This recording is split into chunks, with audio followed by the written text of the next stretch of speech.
Hello friends, welcome back to KGC। आज हम लोगों को हमारा chapter major domains of the earth continue करना है और ये हमारी ज्योग्राफी क्लास 6 की सीरीज़ है जिसका ये चैप्टर नंबर 5 है। और हम लोग 4 चैप्टर हम लोगों ने नहीं किया है map, because it is very simple and very common chapter which is known to everyone. ये वाला चैप्टर हम लोग कंटिन्यू कर रहे थे और फर्स्ट वीडियो में हम लोग देख चुके हैं। इस चैप्टर के फर्स्ट वीडियो में हम लोगों ने देखा था कॉन्टिनेंट क्या है, ओशियंस क्या है, लिथोस्फीयर, हाइड्रोस्फीयर एंड बायोस्फीयर। तो ये सारे टॉपिक्स हम लोग ऑलरेडी देख चुके हैं। अब हम लोगों को डिटेल में पढ़ना है कॉन्टिनेंट्स एंड ओशियंस, जो कि मेजर टॉपिक्स है। और कितने कॉन्टिनेंट्स हैं, कितने ओशियंस हैं, ये हम लोग देख चुके हैं। बट अब हम लोगों को पढ़ना है कि कॉन्टिनेंट्स जो हैं उसमें क्या है और डिटेल में हमें बेसिकली पढ़ना है कॉन्टिनेंट एंड ओशियंस। ये मैप ऑफ द वर्ल्ड है जो लास्ट वीडियो में हम लोग देख चुके थे। एक बार दोबारा यहाँ पे आप लोग देख लीजिए। एंड ये इमेज जो है ये दोबारा रिवाइज करने के लिए है कि क्या लिथोस्फीयर होता है, बायोस्फीयर, एटमॉस्फेयर, हाइड्रोस्फीयर, जो कि हम लोग ऑलरेडी देख चुके हैं। उसके लिए आपको प्लीज़ इसका लास्ट वीडियो देखना पड़ेगा। Please go and watch that video. आज हम लोग बढ़ते हैं कि कितने कॉन्टिनेंट्स हैं और क्या डिटेल है उसका, तो उसको हम लोग देखते हैं। तो कॉन्टिनेंट्स में हमारा फर्स्ट मेजर कॉन्टिनेंट जो है वो एशिया है। तो एशिया में क्या है, let's see. Asia is the largest continent. Largest है बिकॉज ये major area of the whole world cover करता है और इंडिया जो है हमारा कंट्री वो इसी एशिया का पार्ट है। ठीक है, तो it covers about 1/3 of total area of the earth. ये 1/3 of the area of earth cover करता है and it's a major area, it's a huge area. The continent lies in the eastern hemisphere. तो ये जो Asia है ये eastern hemisphere में लाई करता है। ट्रॉपिक ऑफ कैंसर यहाँ से होके गुजरता है। ट्रॉपिक ऑफ कैंसर जो है वो इंडिया से भी होके गुजरता है। इंडिया में 8 स्टेट से ये होके गुजरता है। ठीक है, इक्वेटर नहीं गुजरता है, इक्वेटर अलग है, ट्रॉपिक ऑफ कैंसर अलग है। Please keep that in mind कि इक्वेटर जो है वो एशिया से होके नहीं गुजरता है। एंड वो कहाँ से जाता है, ट्रॉपिक ऑफ कैंसर एशिया से जाता है और इंडिया में भी वो 8 स्टेट्स को क्रॉस करते हुए जाता है।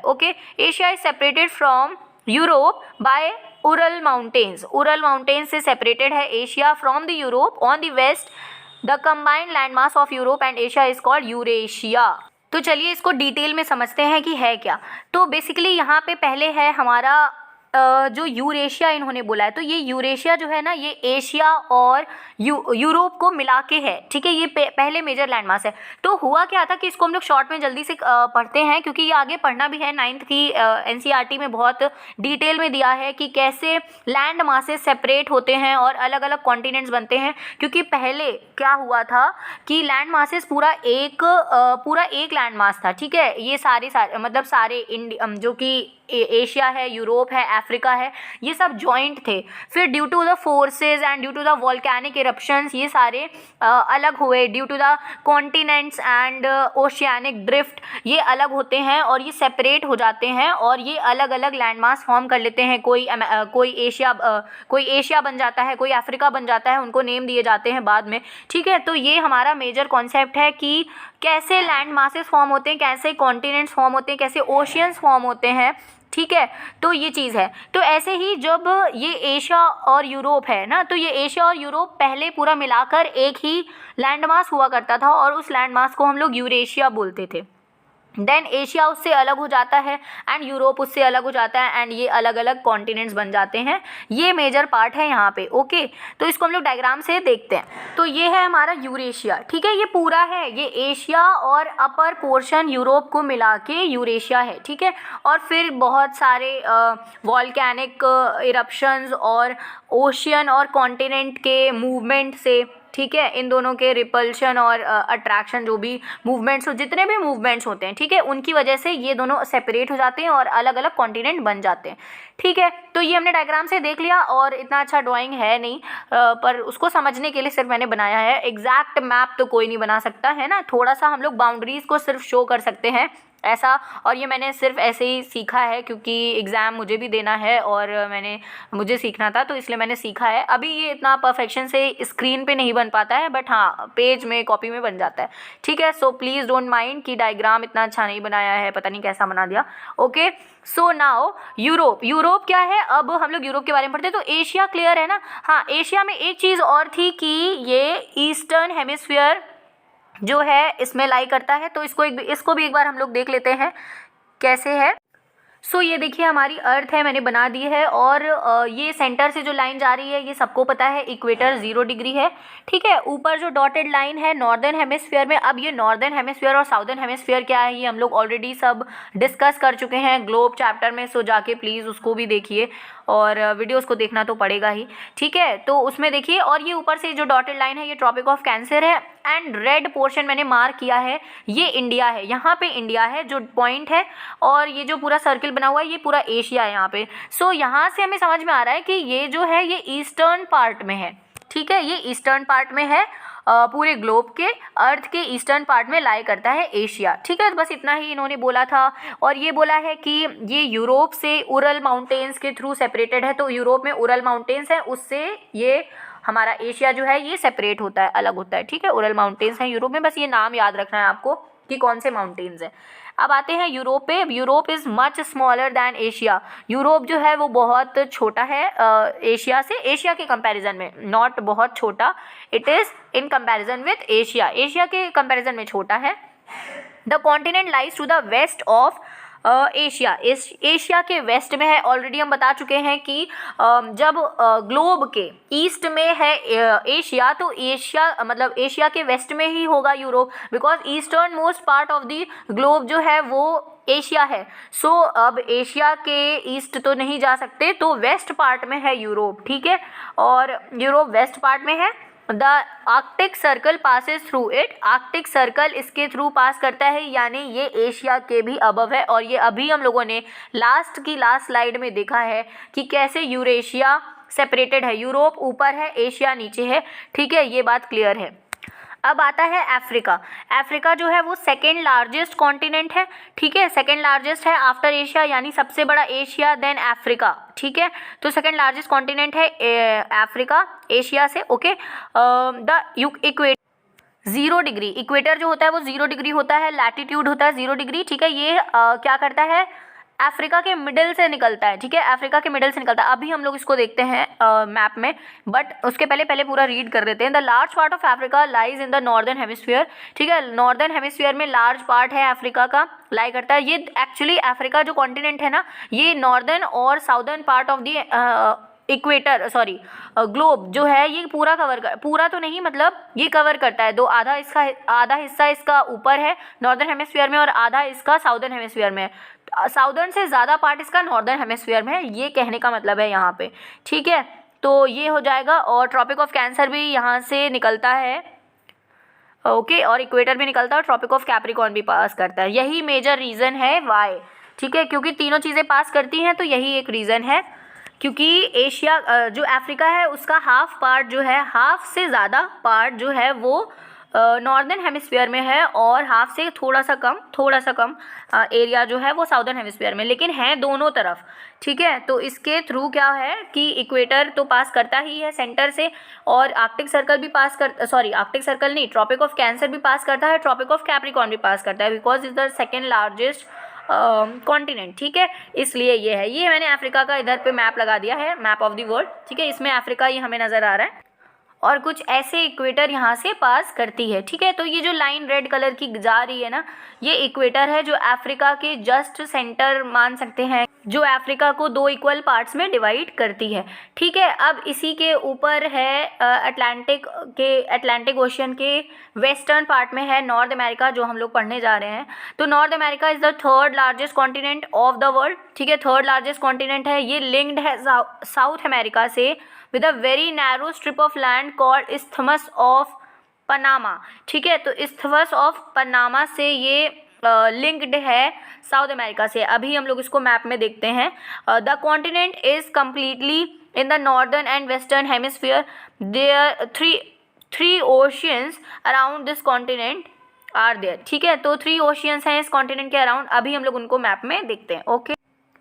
तो ये हमारा मैप है वर्ल्ड का, और ये जो नॉर्थ अमेरिका है, ये कनाडा वाला पोर्शन जो दिख रहा है हमें येलो, ये नॉर्थ अमेरिका है, और ये जो नीचे ब्राज़ील वाला पोर्शन दिख रहा है ये साउथ अमेरिका है। ब्राज़ील बिकॉज साउथ अमेरिका में, ये हम लोग ये सब कुछ डिस्कस कर चुके हैं ऑलरेडी पहली वीडियो में, ठीक है। तो ये यहाँ पे बस हम लोगों को ये देखना है कि ये जो नॉर्थ अमेरिका है ये साउथ अमेरिका से देखिए लिंक्ड है। एक छोटा सा पतला सा पोर्शन ऑफ लैंड है जो इसको लिंक कर रहा है। इसी पोर्शन ऑफ लैंड को बोलते हैं इस्थमस ऑफ पैनामा। ठीक है, इसी पोर्शन ऑफ लैंड को बोला जाता है इस्थमस ऑफ पैनामा। अब ये देखिए मैंने पोर्शन वो हटा दिया है रेड कलर से जो लिखा था।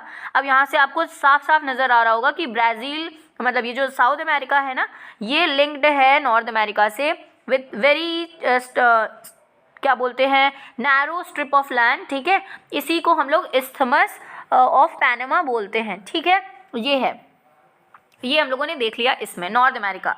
ठीक है, अब आते हैं साउथ अमेरिका पे।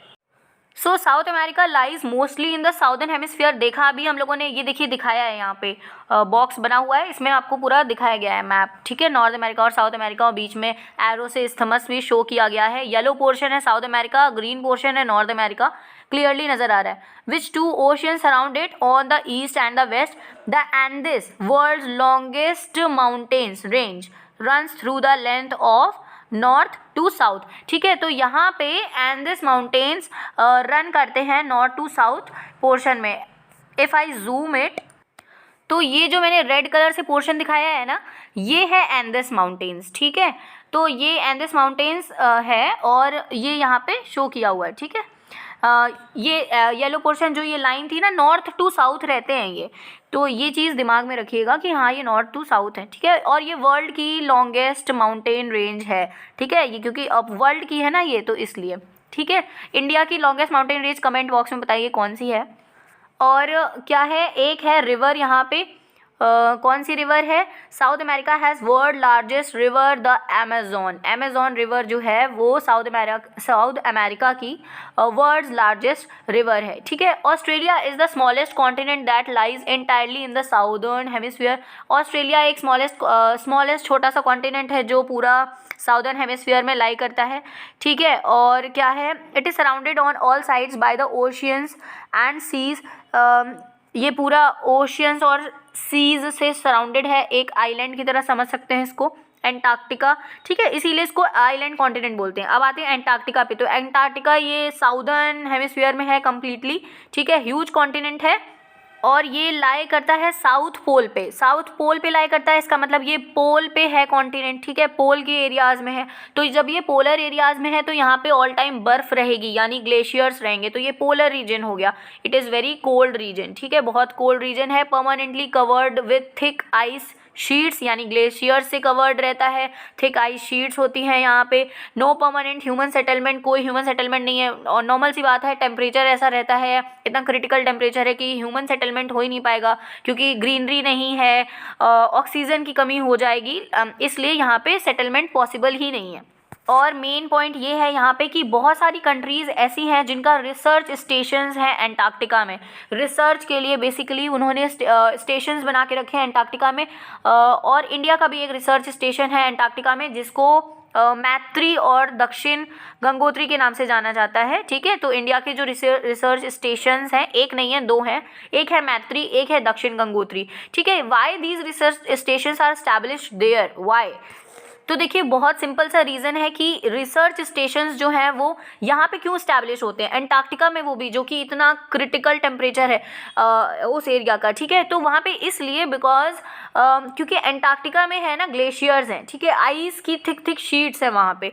तो होता क्या है कि कुछ भी जैसे ग्लोबल वार्मिंग है, per day global warming is increasing. ठीक है, तो उसके इम्पैक्ट्स क्या हैं, उसके इम्पैक्ट साउदर्न पार्ट में, southern part of the whole world, ठीक है, of the globe, polar regions में क्या उसका इम्पैक्ट है। तो ये इसके लिए रिसर्च स्टेशंस की इस्टेब्लिशमेंट ज़रूरी है और इसलिए बहुत सारी कंट्रीज़ ने एंटार्क्टिका में रिसर्च स्टेशन इस्टेब्लिश किए हुए हैं ताकि वो पहचान पाएँ कि क्लाइमेट चेंज का क्या इम्पैक्ट पड़ रहा है हमारे वर्ल्ड पे। ओके, सो ये बेसिक रीज़न है, मेन रीज़न यही है ताकि रिसर्च की जा सके ऐसे एरिया में रह के, ऐसे एरिया से कि इस पता लगाया जा सके कि क्या है global effect of due to global warming. ठीक है, क्या है ग्लोबल वार्मिंग और उसकी वजह से क्या इफेक्ट पड़ रहा है। बहुत सारे रीजंस है, global warming is the one main reason. Okay, तो बहुत सारे ऐसे रीजंस हैं क्योंकि एंटार्क्टिका एक ऐसा कॉन्टिनेंट है ना जहाँ पे रिसर्च बहुत पॉसिबल हो सकती है। सो या thanks thanks for watching and ये वीडियो इतना ही बिकॉज ये कॉन्टिनेंट्स का वीडियो था, कॉन्टिनेंट्स बताने का वीडियो था, कॉन्टिनेंट्स का नहीं था, कॉन्टिनेंट्स एक्सप्लेनेशन का वीडियो था। ठीक है, नेक्स्ट वीडियो में हम लोग ओशियंस देखेंगे डिटेल में, जैसे अभी हम लोगों ने कॉन्टिनेंट्स देखे हैं। सो या keep learning and like share subscribe the channel. Subscribe करो चैनल को, कमेंट्स करके बताओ कि कौन सा पार्ट नहीं समझ में आया या कौन सा बहुत अच्छा लगा। Thank you.